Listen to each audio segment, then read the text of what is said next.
नमस्कार। आज हम आयुर्वेद की एक बहुत ही दिलचस्प और प्राचीन नैदानिक प्रणाली में थोड़ा और गहरा उतरने वाले हैं। ये एक ऐसा नजरिया है जो स्त्री स्वास्थ्य को बिल्कुल ही अलग ढंग से देखता है। तो चलिए इस पूरे डिस्कशन की शुरुआत एक सवाल से करते हैं। क्या ऐसा हो सकता है कि एक बहुत ही नेचुरल, बहुत ही सामान्य शारीरिक प्रक्रिया असल में हमारे शरीर के अंदर चल रही सेहत का एक पूरा कच्चा चिट्ठा हो, एक तरह की हेल्थ रिपोर्ट? तो इस पूरी प्रणाली के दिल में जो कॉन्सेप्ट है वो है अष्ट आर्तव दुष्टि। अब ये शब्द सुनने में थोड़ा भारी लग सकता है, पर चलिए इसे तोड़कर समझते हैं। अष्ट का मतलब है 8, आर्तव का मतलब है मासिक धर्म प्रवाह, और दुष्टि का मतलब है, कह सकते हैं, गड़बड़ियां या अशुद्धियां। तो सीधी सी बात है, ये 8 तरह की गड़बड़ियों का एनालिसिस है। अच्छा, तो सबसे पहले एक बात साफ कर लेते हैं। ये जो हम बात कर रहे हैं, ये कोई नई चीज नहीं है, बिल्कुल भी नहीं। इसकी जड़ें आयुर्वेद के जो मूलभूत ग्रंथ हैं उनमें बहुत बहुत गहरी हैं। इसे ऐसे समझिए जैसे ये एक तरह की एंशिएंट डायग्नोस्टिक चेकलिस्ट हो। सोचिए, पुराने वैद्य और चिकित्सक इसी चेकलिस्ट का इस्तेमाल करके महिलाओं के स्वास्थ्य का पूरा जायजा लेते थे। और मजे की बात यह है कि ये आज भी उतनी ही प्रासंगिक है। तो चलिए अब इन 8 गड़बड़ियों में से पहली और सबसे फंडामेंटल कैटेगरी को देखते हैं। ये वो कैटेगरी है जो सीधे सीधे आयुर्वेद के मूल सिद्धांत यानी 3 दोष, वात, पित्त और कफ से जुड़ी हुई है।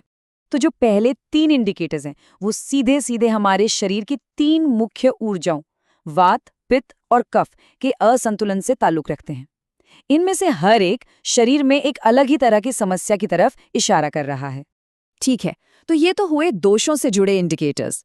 अब बात करते हैं अगले ग्रुप की। ये वो इंडिकेटर्स हैं जो फिजिकल कैरेक्टरिस्टिक्स पर फोकस करते हैं, मतलब ऐसी चीजें जिन्हें सीधे तौर पे ऑब्जर्व किया जा सकता है, महसूस किया जा सकता है। तो चौथा इंडिकेटर है कुणप गंधी। आयुर्वेदिक ग्रंथों में इसे एक बहुत ही खास और सच कहूं तो एक अप्रिय गंध के तौर पे बताया गया है। और ये गंध शरीर के अंदर चल रही किसी गंभीर समस्या का संकेत हो सकती है। इसके बाद 5वां इंडिकेटर है ग्रंथीभूत।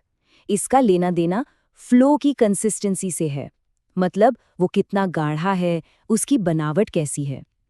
ये खास तौर पर तब नोटिस किया जाता है जब फ्लो में क्लॉट्स यानी थक्के मौजूद हों।